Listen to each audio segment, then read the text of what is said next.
এই যে তুমি যার কথা চিন্তা করে, যার কথা ভেবে স্টোরি লাগাইতেছো, স্টোরি দিচ্ছ, যে তোমার স্টোরি দেখে সে তোমাকে বুঝবে।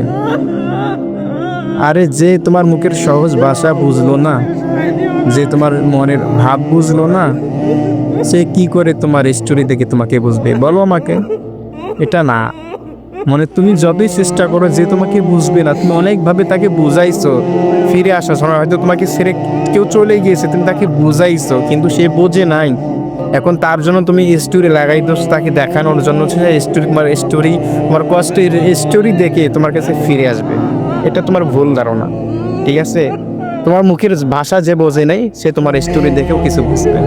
যেটা আমি আমি মানে আমি নিজেকে দেখেছি, যে যে মানুষগুলোকে বুঝাইলাম ফিরে আসার জন্য, আমাকে ছেড়ে চলে গিয়েছে, আমি তাদেরকে ফিরে আসার জন্য বললাম, তো তারা ফিরে আসলো না, কিন্তু আমি কিছু তাদেরকে দেখাইলাম, স্টোরি লাগাইলাম, মানে ভাবলো হয়তো তারা আমার স্টোরি দেখে আমার কাছে ফিরে আসবে, কিন্তু না, এটা না, তারা আমার স্টোরি দেখে কি করে মজা নেয়। ঠিক সেরকম আপনার স্টোরি দেখেও কিছু মানুষ যাদেরকে ফিরে আসার জন্য আপনি স্টোরি দিচ্ছেন, তারাও মজা নেবে। এই জন্য এগুলো দেওয়া থেকে বিরত থাকুন।